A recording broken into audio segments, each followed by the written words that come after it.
Hello, boils and ghouls. Welcome back to the Horror After Dark podcast in the sack with JT. Shudder's The 101 Scariest Horror Movie Moments of All Time. This is an 8-hour long, 8-episode miniseries on Shudder from last year, 2022, where they have actors, directors, horror journalists, etc., and they count down the 101 scariest horror movie moments. So it's not movies, it's actual scenes in the movies they bring up on this list. Now, I've seen this before, so some of the movies, they are talking about one specific movie moment, like one scene in that movie. Others, they go on and talk about the movie more.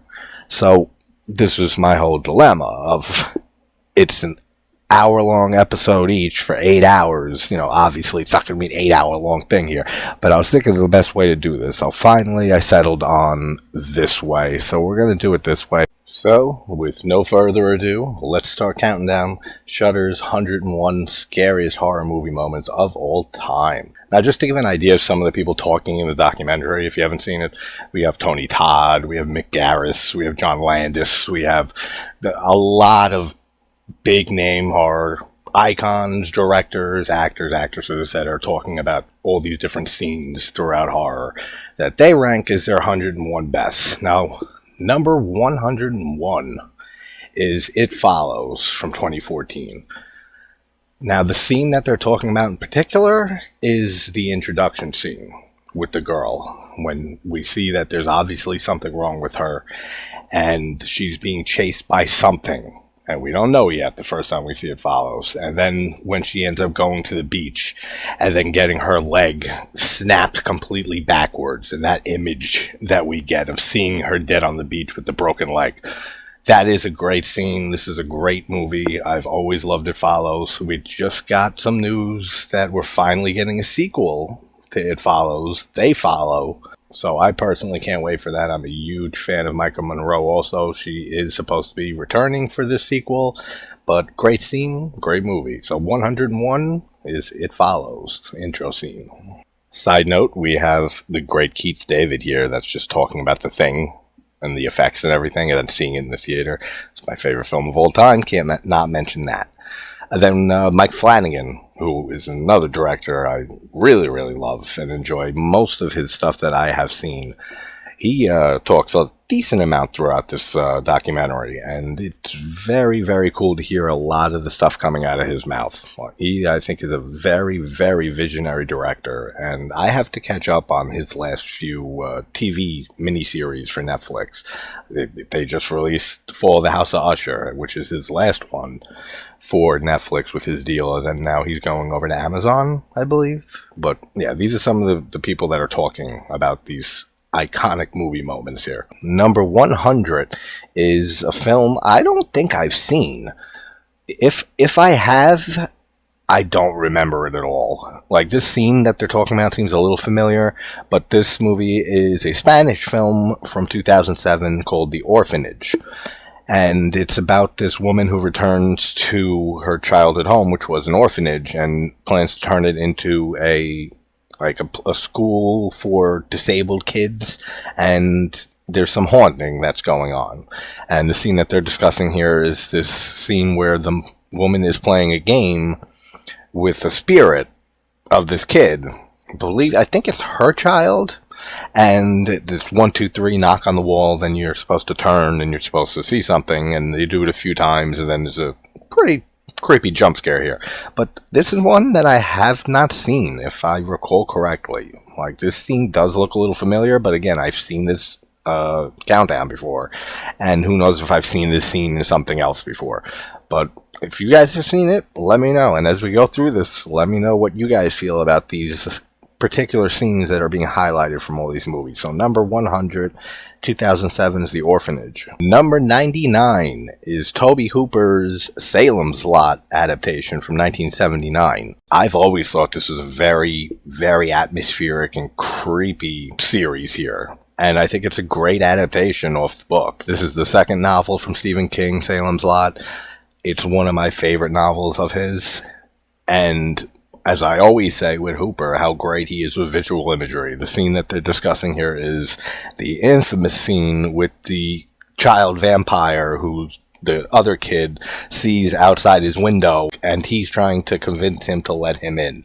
All of that is very creepy. The atmosphere is off the charts. It's a great scene. So number 99, Salem's Lot, 1979, Tobe Hooper. Okay, number 98 is The Horror of Dracula from 1958, a Hammer film, which some of you know I've brought it up maybe once or twice. I'm not a huge Hammer fan. Like, there are some good ones that I do enjoy, but even then, I don't watch them often. This is one of them, though. This is a great, great movie. Probably my favorite adaptation of the story of Dracula, besides the original. This one's with Peter Cushing and obviously Christopher Lee as Dracula, and they're talking about the scene when we first find out that he is a vampire, that he's not just a regular human being. And his iconic close-up shot of Christopher Lee with the mouth bloody after the other vampire bites the guy, he looks fantastic. So, great scene, and it's a great movie. Gotta rewatch this one soon. It's been years. But Hammer's Horror of Dracula, 1958, at number 98. Alright, number 97 is fantastic. Black Sabbath from Mario Bava from 1963. Some of you know how much I adore Mario Bava. He actually has the most number of films on my top 40 films of all time list. I am just crazy about Bava. And even though this is nowhere near my favorite Bava film, I mean, this is one of my favorite anthologies, for sure. And they're discussing here the obvious choice, which I knew the first time I saw this they were going to go with, is the third segment, A Drop of Water, with just the creepiest face ever put to film. Like, this woman's corpse is so terrifying. Her face, the makeup job is it is so scary. Like, it's one of the most creepy, if not the creepiest face in a horror movie for me. So I knew this was going to be the moment. It's such a great segment. It's such a great film from Bava. Bava, as I always say, never made a bad film. So, number 97, Black Sabbath from 1963, Mario Bava. Number 96 is a very good film with a great scene they're talking about. Even though it's not a favorite of mine, it's 2001's Japanese horror Pulse, directed by Kiyoshi Kurosawa.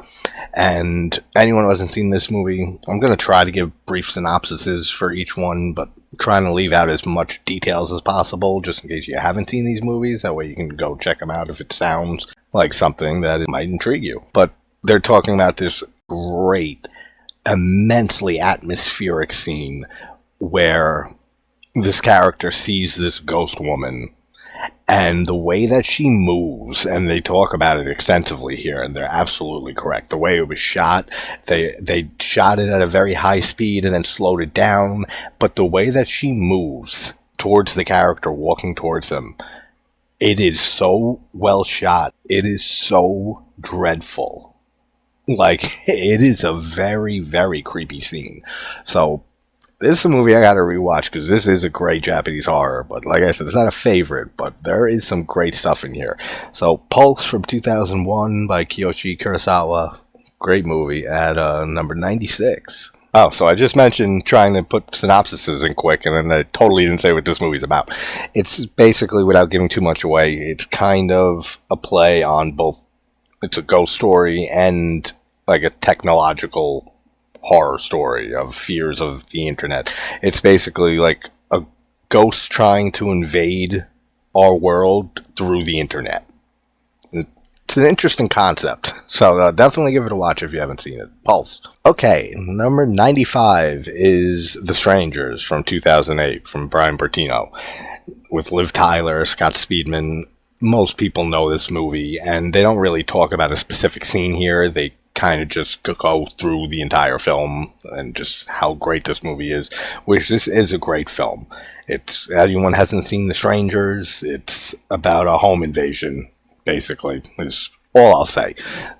home invasion happens with some creepy masked individuals doing the invading. But there is a lot of suspense in this film. But for me, most memorably, and I think for a lot of people, it's just the ending and the reason that these people did this to this couple.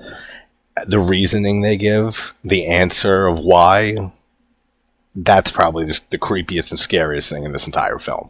But yeah, The Strangers from 2008, which I actually like The Strangers Pray at Night, the sequel, a little better. So I'm not huge on this film as much as other people are, but it is a great film. So that's number 95, The Strangers. Number 94 is the original The Wolfman, directed by George Wagner from 1941. Now, I've said before, just like with Hammer, I'm not huge on the original Universal monster movies. I've seen most of them, and there are like maybe 3 that I do enjoy, but I don't watch them often at all. I can't remember the last time I saw this movie, but The Wolfman is one of them. The Wolfman, Creature from the Black Lagoon, and Dracula. Dracula probably the one that I've seen the most, but those 3 are pretty much the only ones I really have always loved. And still, as I said, I don't watch them often. Number 93 is the original Cat People from 1942. Now, I saw this movie once when I was a kid, and that's pretty much the case with a lot, if not most, horror films, like pre-Psycho and Black Sunday from Mario Bava, like pre-1960. I'm just not as big a fan of horror or films from the 20s, 30s, 40s, 50s. There are some, and like I said, a lot of these old classics are ones that I saw as a kid, or like maybe a preteen or something like that, and then I've never seen since. So I don't remember caring for this. I don't care for the remake really either from the 80s. Like, I know some people love that movie. I've never cared for it. This whole movie doesn't really do anything for me, so that's number 93, Cat People. But I do like this list, and this is why I wanted to do this, because you get a lot of movies on here that you wouldn't get on a mainstream list, like on your common average mainstream horror countdown list. You get a lot of movies outside the box, like either older films, classic films, foreign films. Like, you get everything on this list, which is, yeah, one of the reasons I wanted to go through this. Number 92 is Alfred Hitchcock's The Birds from 1963. Now, this movie gets a lot of shit from horror fans sometimes, like for just how ridiculous it is. It still has some effective stuff in here, like the scene where the woman finds the guy with his eyes gouged out. I mean, this is 1963. So, I mean, like Hitchcock usually did, he knew how to go there, especially for the time. But I have more memories of this from going to Universal Studios as a kid and having they would simulate being in the scene from The Birds. It was like not a ride, but like some kind of a ride. They would show from Psycho, they'd show you the actual set of the house and Bates Motel, and then you would go through this simulation of the birds, and it would feel like birds were like with 3D glasses, like they're coming at you, and you had wind and stuff, like one of those type of things. So I remember that more than most of this movie, because I haven't watched The Birds, I can't even tell you how long, but good movie. It's Hitchcock, so you can't go wrong. So number 92, The Birds from 1963. Alright, number 91 is in my top 20 films of all time. David Lynch's Mulholland Drive from 2001. And they are particularly talking about the Winky's dream scene. And this is one of the best jump scares ever. I'm not even going to give a synopsis if people haven't seen it, which I haven't done anyway, really, through most of these, and it's probably going to stay that way. But if you haven't seen David Lynch's Mulholland Drive, go watch it right now. Stop this and go watch it, because the whole movie is a masterpiece. But that's one of the best jump scares ever. And this isn't really even a horror movie, and this is why I like this list so much, because they do explore other films that have horror elements in it. and aren't just pure horror films, because Mulholland Drive is not really a horror movie, but there's definitely horrific stuff, like with most Lynch. And I mean, you guys know David Lynch is one of my favorite directors. Like I said, this is my top films of all times. Just go see it. Number 91, Mulholland Drive from 2001. Number 90 is Child's Play from 1988 from Tom Holland. I don't think anyone doesn't know Child's Play, and they are particularly talking about the scene where Andy's mom finally finds the batteries aren't in the doll, and then Chucky finally, comes to life in front of her and has the whole struggle with her and everything. And there is so much suspense in this scene. One of my favorite franchises in horror is Child's Play, like from beginning to end, pretty much. Great to see it on here. I forget if Child's Play 2 is on here, but it should be, because it's my favorite in the franchise. Number 90, Tom Holland's Child's Play. Number 89 is the classic American Werewolf in London from John Landis from 81. Now, this movie is just one of the best werewolf movies ever made. It has some of the greatest practical effects work in a film. Just the whole transformation scene, which, kudos to them, is not the scene that they talk about. So that was very surprising that they don't go right to the go-to to the transformation sequence, which is phenomenal, though. I do prefer the transformation and the practical effects work in The Howling by Rob Bottin, like all his work in there, a little more than this one, but both of them are just like the best werewolf transformation scenes in cinema history. They end up talking about the scene where the main character, David, has that dream where, like, there's the werewolf Nazis and stuff. That it's a great scene. I don't want to ruin it for people who haven't seen this, which shouldn't be many of you. I mean, most people have seen this movie. Like, please tell me that you've seen it. If not, number 89, go check it out. An American Werewolf in London from 1981. All right, that was the end of the first episode on Shudder on this whole series. So moving on to episode 2, and number 88 is Jordan Peele's Us. Now, I think this is his best film to date. I like it a little bit more than Get Out, which is another film. I love both of those. Nope, just didn't do it for me. For some reason, I talked about it for 2 hours. I think that's the longest discussion video on a film that I've done on the channel. And it turned out being Nope, which I don't care for really much at all. But Us is fantastic. Like, all the symbolism in this film, all the directing, all the cinematography, the shots, and they're specifically talking here with the whole scene where their doppelgangers, the Tethers, first show up at the house, and they're standing out there in the dark, and the silhouettes of them, and the imagery is fantastic. But what a great movie. The only issue I have with it is the whole ending and explanation for the Tethers. I know it's supposed to be taken allegorically, I understand that, but it's still set in reality here. And if you want to hear about this, just go watch my video on Us. So, number 88, Us, from Jordan Peele. Okay, so number 87 is The Witch from 2015 from Robert Eggers. Some of you know, and I know some friends of mine out there, you guys share the same sentiment that I don't care for this movie at all. I've tried multiple times watching this film. This is one that just never appealed to me. On multiple attempts at trying to watch this, it just never captures me in any way. I know a lot of people who love this movie, though. So, if you're a fan of witches and stuff, check out The Witch at number 87. Here we go. Much better. Number 86, Lucio Fulci's Zombie from 1979. Now, some of you know how much I love Fulci. And if you haven't seen this movie, this is another one. Just stop this and go watch it now. It's on Tubi. I'm sure it's on Shudder. I'm sure it's on many free streaming services. One of my favorite zombie films of all time.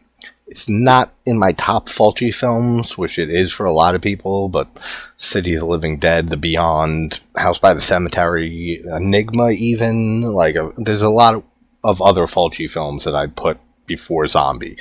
But it is one of my favorite zombie movies. And the scene they talk about is the iconic scene with the eye trauma, which is a classic Fulci staple, eye trauma, when the zombie is bringing the woman's head close and closer and closer and closer to the wooden stake, and you see that her eye is going to get impaled, and the way he draws it out, and just you keep seeing shots of the wood stake getting closer, and then shot back to her reaction, and then finally it just goes into her eye, and you see it all in great Fulci gore fashion. Such an iconic scene and such a great friggin' movie. So if you haven't seen it, number 86 on this list, Zombie from Lucio Fulci, 1979. The only movie also, I might add, that you will ever see a shark fighting a zombie. It's another reason to check this movie out. Alright, number 85. This is one that I really, really like, but I know people who hate this movie. 1980's The Changeling, starring George C. Scott.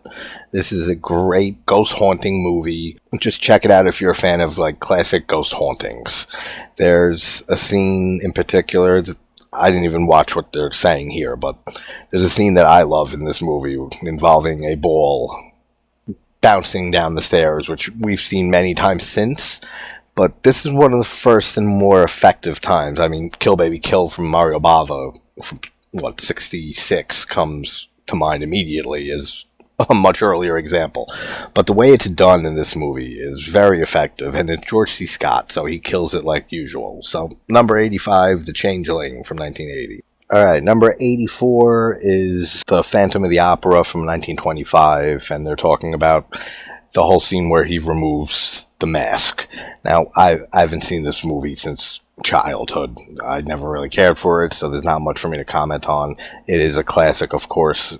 If you haven't seen it, and the Universal movies of old are your thing, or things that you're into, check out The Phantom of the Opera. That one's at number 84. Number 83 is another top film of mine, and my favorite film from David Cronenberg, 1979's The Brood.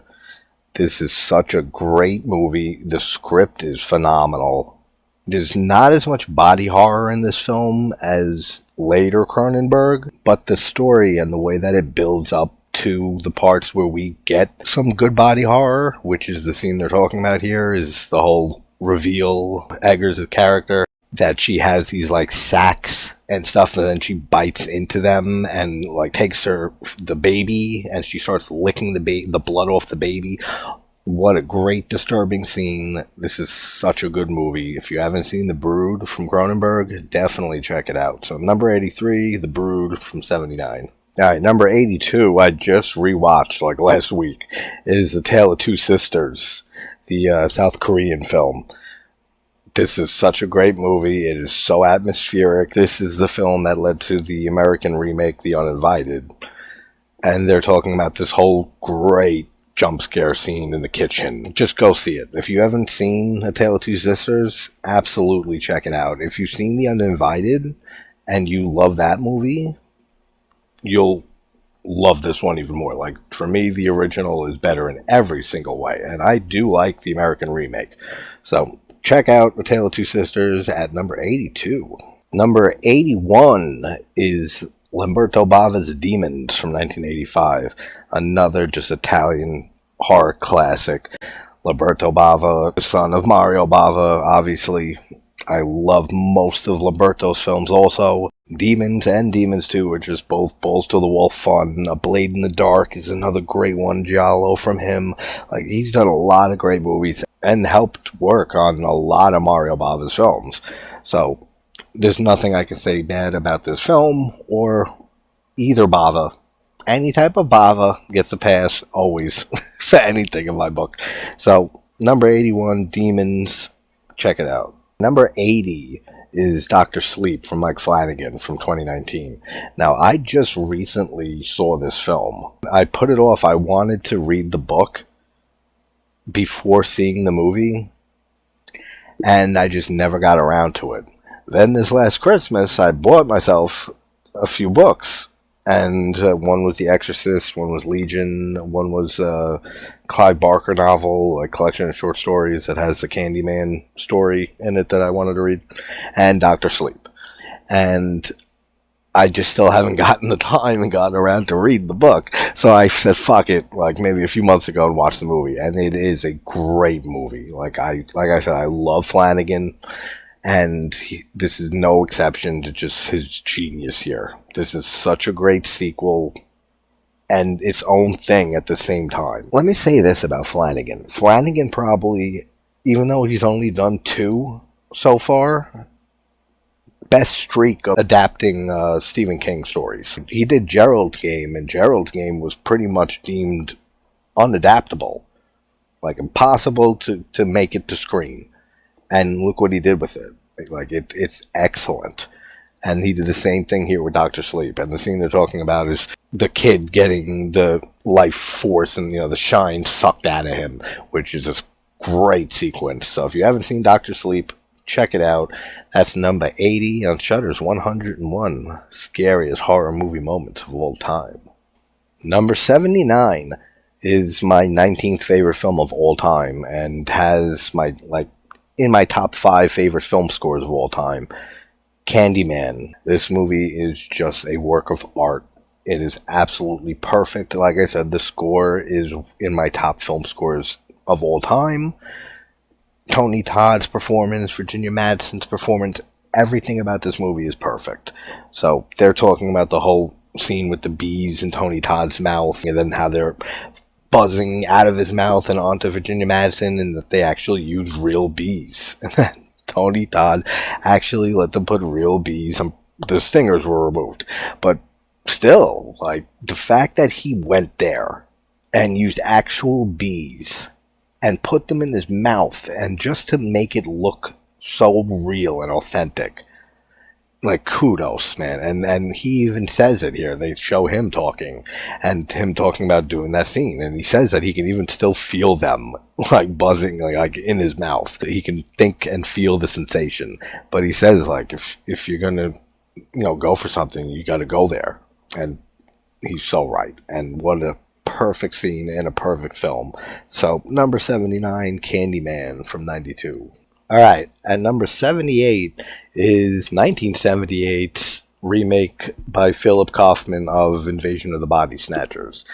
Now, I said at some point in the past that, embarrassingly, this is just one of those classics that slipped by me all these years that I just never got around to watching until a few months ago. I've seen the original Body Snatchers a few times in the past. I always enjoyed it, but this is an absolutely phenomenal film. This is up there with some of the greatest remakes in horror. I have to give it a second watch to cement feelings on it, which I'll probably do a video discussion on it when I do finally rewatch it. But they're talking about the finger point scene, which is all I'll say, because it is a great scene. But everything in this movie was so fantastically done, and I can't believe that I actually never saw it until so recently. But number 78, Invasion of the Body Snatchers from 78. Number 77 is The Evil Dead from Sam Raimi, 1981. This is just another top film for me. Evil Dead 2 is in my top 5 movies of all time. Just perfection in every way. But so is the original. I love Army of Darkness. I love the remake. And I really liked Evil Dead Rise, even though I think it's the worst in the whole property. Ash vs. Evil Dead, the show, is phenomenal. But they're talking here about the whole scene in the original with guessing the cards. Everyone knows Evil Dead, so for some reason, if you haven't seen it, go check it out. Number 77. Number 76 is Zack Snyder's Dawn of the Dead remake from 2004. This is a movie that, until recently, I held the original Dawn of the Dead over the remake. And then on my last rewatch, and when I covered it on the channel, for some reason, like, it really went up so much that it overtook Romero's original Dawn of the Dead for me. I think this is a phenomenal remake, and I'm not even going to give spoilers on what they're talking about. If you haven't seen the remake of Dawn of the Dead from 2004, go check it out now. I think they have it on Netflix, unless they took it off, but that was where I saw it a few months ago when I rewatched it and did a video on it. So check there. If not, I'm sure you can find it somewhere else. Alright, so number 75 is Annihilation from 2018 with Natalie Portman. This is a great Lovecraft type film. I haven't seen this in quite a few years, probably since right when it came out. I've only seen it once. But this is such a great film. It's visually stunning. And there is a particular scene here that I'm not going to ruin it, but it has something to do with a bear. And that's all I'll say. Go see it if you haven't seen it. If you like Lovecraftian type stuff, for sure you'll like it. It's about this group of scientists that get sent into this place called the Shimmer.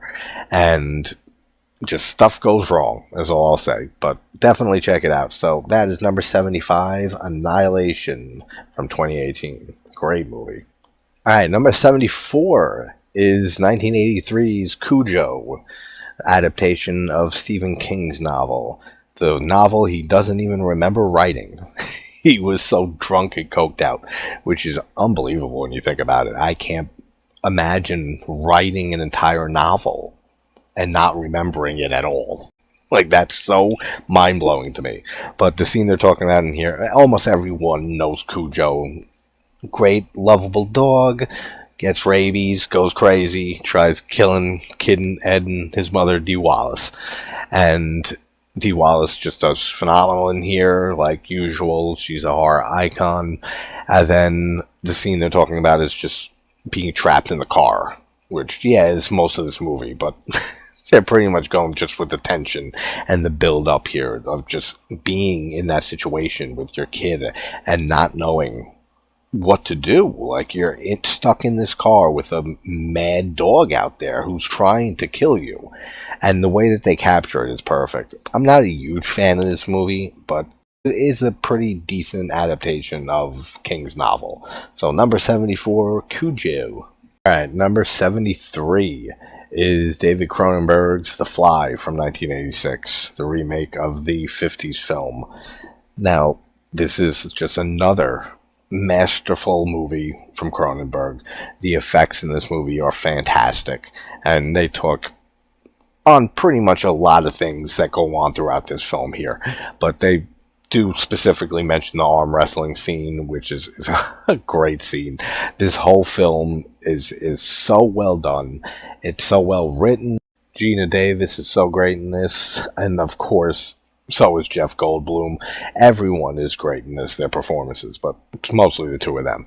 But just for the effects alone, this is just one of the great examples of body horror from David Cronenberg. So if you haven't seen The Fly remake, definitely check it out, because it is number 73 on Shudder's 101 Scariest Horror Movie Moments of All Times list. Alright, number 72 is Robin Hardy's 1973 folk horror masterpiece, The Wicker Man. Now, I'm not as big on this film as others are. I do think it's a masterfully made film. I do think it's a masterpiece. Without it, we wouldn't have a ton of cult, and folk horror films that we have. Like, I'm thinking Midsommar, is very heavily influenced from The Wicker Man, and just so many other cult films in general. But that's the first one to come to mind. But they're talking about just the whole ending of the movie when he's getting burnt alive in The Wicker Man, and just how savage it is, man, that these kids are involved and everything. This whole cult on this island, and they're just sacrificing this person because they think it's going to help their crops. And let's also not forget, without this original film, we would have never gotten the amazingly, hilariously terrible performance from Nicolas Cage in the remake of this movie.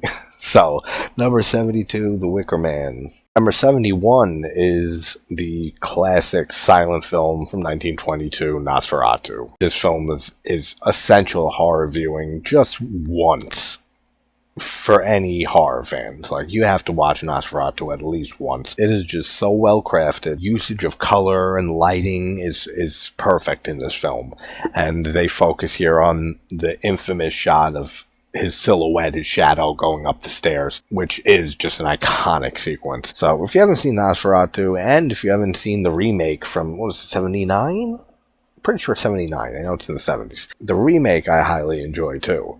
But if you haven't seen the original, check it out just to see it once. So, Nosferatu from 1922 at number 71.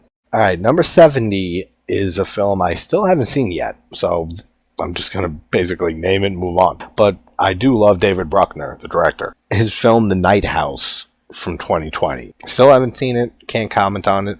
Have you seen it? Have you seen The Night House? If so, what are your thoughts on it? Let us know. Number 70. Number 69 is Aliens, the sequel to the classic film from Ridley Scott from 1979. Now, this is another movie that I just recently saw. I've never been a big sci-fi person. I just didn't grow up seeing Aliens. And I finally saw it and hated it. I think the writing is atrocious in that film. But there is some good stuff, like I say with most movies. And I know people have a lot of nostalgia for that film. So you probably have seen Aliens, even though I didn't until recently. So you know what to expect. Number 69, Aliens. 68 is 2014's The Babadook, which I know this is a very split film. I know people who hate this movie. I know people who love this movie. I kind of fall in the middle. I really enjoy this movie, but the kid, the son, Sam, I think his name is, oh, he is so annoying. He's on the punchable kids list too.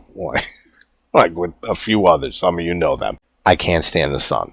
But they don't really talk about a specific scene. They kind of just go through the whole movie. But I think this movie is a great exploration of guilt and loss and depression from the mother losing her husband and then having to deal with this very, overhyped, eccentric child. I think it's a great movie. If you haven't seen it for some reason, go check it out. So number 68 is The Babadook from 2014. Which, by the way, I can't believe that movie's going to be a decade old next year.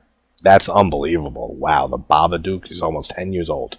Number 67 is Wes Craven's 1972 film, The Last House on the Left. Now, this is one of my favorite Craven films, and I just said recently when I did the video on Scream 2 that I'm just not a big Craven fan. I do prefer his 70s films, as well as The Nightmare on Elm Street, of course, and a few others, but for the most part, I'm not huge on him. I love Last House on the Left. I think the remake is also very good. Same situation, since this is in the same type of genre, with the whole rape revenge stuff going on. I mean, of course, it's a very disturbing movie. But same with I Spit on Your Grave. I think the original is a classic, and I think the remake, I enjoy that one even more than the original. So I think both of the remakes of those two classic 70s exploitation films, the rape revenge films, both have amazing remakes. Like, they're both very, very well done. But they don't really talk about a specific scene, just about all the carnage that takes place in this film. So, I mean, if you have a strong stomach, or if you're a Wes Craven fan who hasn't seen the original Last House on the Left, check it out at number 67. Number 66 is Terrified from 2017 by Demian Rugna.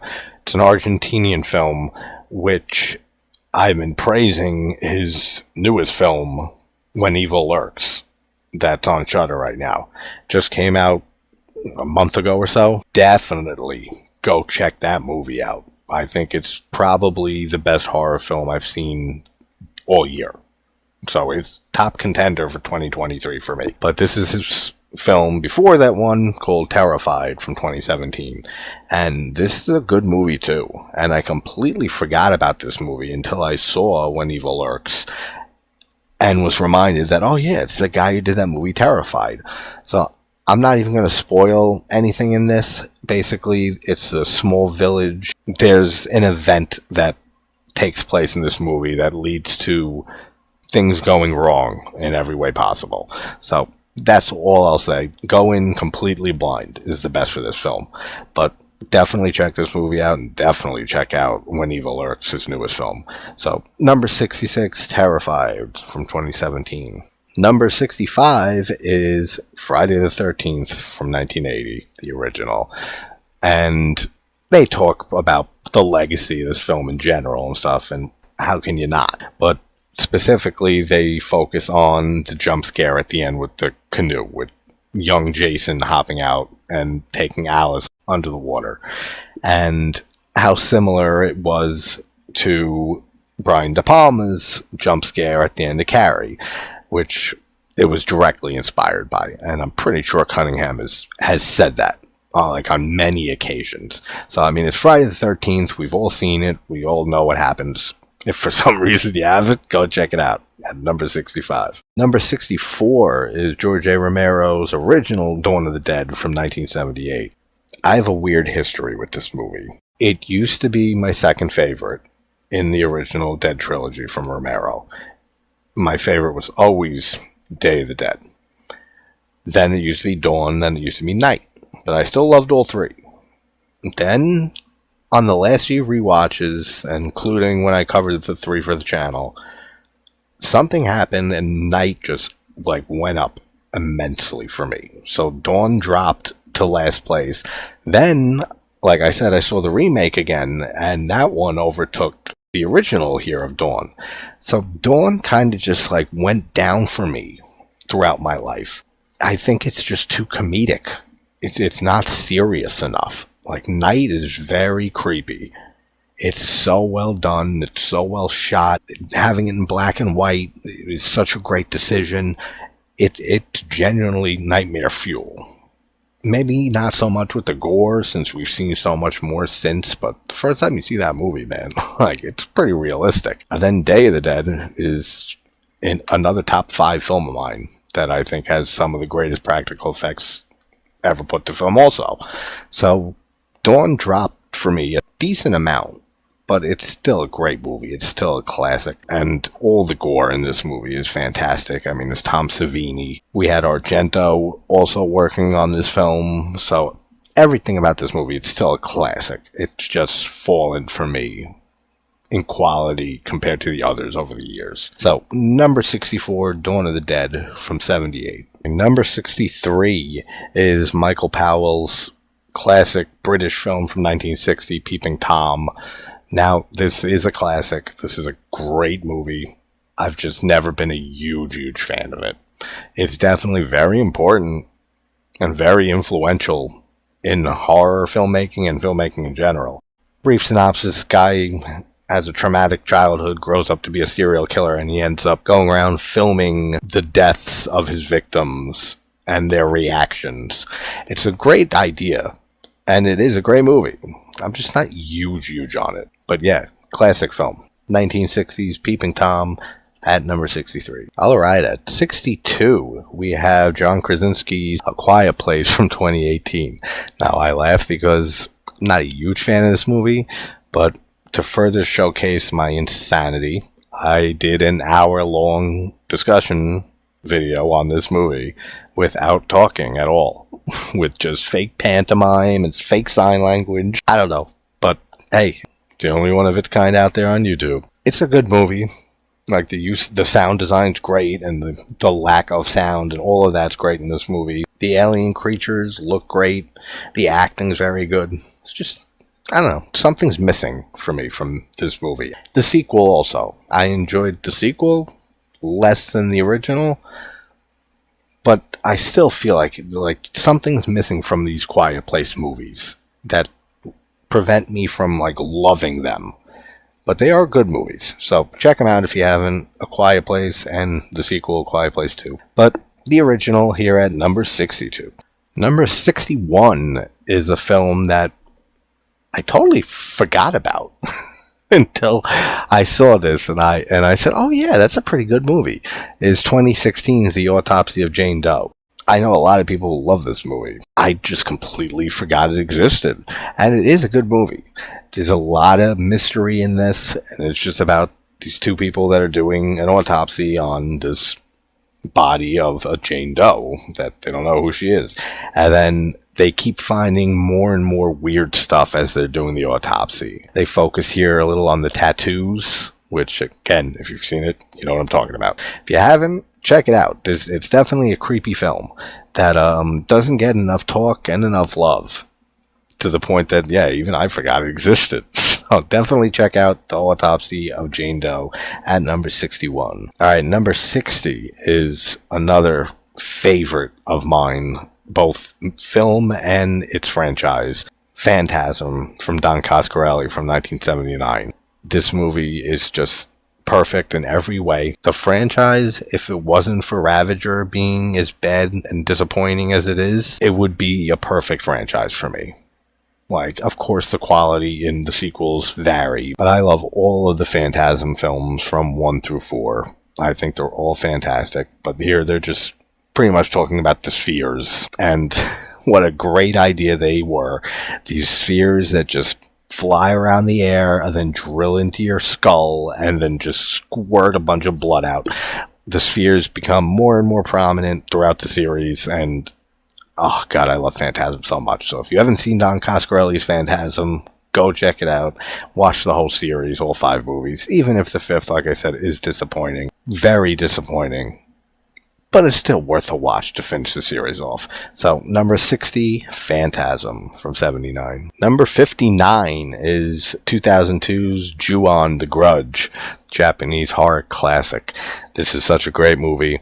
I've never been a fan of the sequels. I much more prefer the Ringu franchise. But if you haven't seen the original Ju-on: The Grudge, and you've only seen the American remake, absolutely check it out. It is, like I said, a classic of Japanese horror. And the scene that they're discussing here is the ghosts under the sheets, which scared the shit out of me when I was a kid seeing the remake, because I did see the remake first, but it's done so much more effectively in the original. Such a creepy scene. It sticks with you. Definitely check out the original. So, 59, Ju-on: The Grudge from 2002. Number 58 is 1979's When a Stranger Calls. Now, the first 15 minutes, and that's what they're talking about here, is with Carol Kane, is excellent. It's such an iconic scene. The calls are coming from inside the house. Like, everybody knows this scene at least. For me, though, and for a lot of people I know, and they even say it here, that the rest of the movie's not that great. I never cared for the rest of this movie, but the opening sequence, 15-20 minutes with Carol Kane, is just one of the great suspense scenes in a horror film. One of the best openings, I would even argue, to a horror film. Disappointing that, for me, the rest of it just doesn't hold up. But if you haven't seen it, give it a watch. It's definitely worth one watch, seeing the whole movie, but even just for the opening, check it out. So, number 58, When a Stranger Calls from 1979. Number 57 is Bob Clark's Black Christmas. This is, of course, another classic.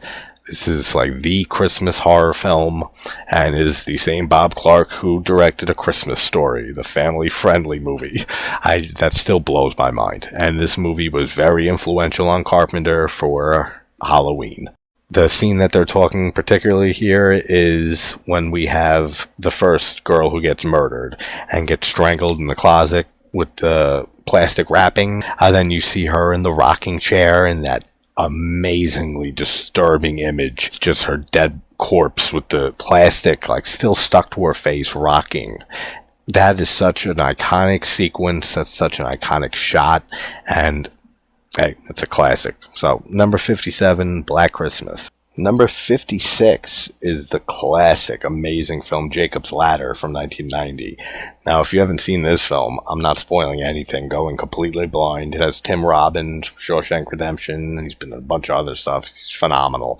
But there's a scene particularly here they're talking, and it's a dance scene where all hell breaks loose, and it is fantastic. So, that's all I'll say. Check out Jacob's Ladder at number 56. Alright, now number 55, I don't think I've ever seen, but I know I've seen the ending shot here that they're talking about, and that's 1984's Threads. I don't even remember what this movie's about. I wasn't really paying attention just now when they were talking, but there's a scene at the end where this woman gives birth to a baby, then she looks at the child, and she just has this look of horror on her face, and I know I've seen this before, so I don't know if I've just seen the scene before, or if I have seen this movie and totally forgot about it, so I can't really comment on it, but check out Threads from 1984 if you haven't seen it. Number 54 is the other 1981 classic best werewolf film with the American Werewolf in London, aforementioned earlier. Joe Dante's The Howling. Like I said earlier, I love this film. I prefer it to an American Werewolf in London. I prefer the effects. I prefer the transformation and all the practical effects work here from Rob Bottin. Maybe I'm biased because The Thing is my favorite film of all time, and that's also Rob Bottin, but I just think the transformation here is done much better. Like it's dark. It's brooding. It's much more creepy. Where American Werewolf in London feels more like they're purposely showing off the effects work, which is, like I said, fantastic. But there's a difference, and I think the atmosphere of The Howling here, and that transformation scene, being shot in the dark, and just the way the werewolves look in this movie, love it. So, classic werewolf film. Check out Joe Dante's The Howling if you have not seen it, because it is number 54 on Shudder's The 101 Scariest Horror Movie Moments of All Time. Number 53 is Mike Flanagan's 2017 adaptation of Stephen King's novel Gerald's Game. Now, I talked about this briefly earlier.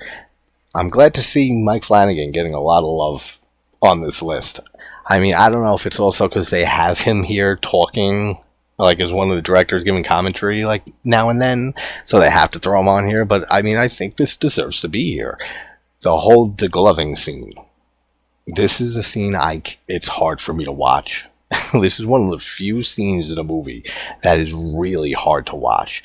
And we see, I forget the main character's name, but she's handcuffed to the bed this whole movie, and she has to try to finally get out of there, and she ends up degloving her hand and to slip out of the handcuffs. It is so hard to watch, but the effects are fantastic. The performance is fantastic. It really sells it. This is great Mike Flanagan here. So if you haven't seen Gerald's Game, check it out. It should be on Netflix. Number 53. And the one that I'm going to end it with here at number 52. That way, part 2 will be 51 through number 1. So we started with 101. We'll end here at 52 and then pick up at 51. Great movie to end at for this first parter. Misery from 1990, directed by Rob Reiner. Another adaptation of Stephen King. I think this might be the best horror adaptation of a Stephen King novel. Now, my favorite Stephen King horror adaptation film is 1408. But if I'm thinking best, this is probably it. I mean, Kathy Bates, her performance in this entire movie is just phenomenal. And this is what launched her career, and rightfully so. And the late, great James Caan, his performance is phenomenal too. This whole story is fantastic. Misery, the novel's up there with my favorite King novels.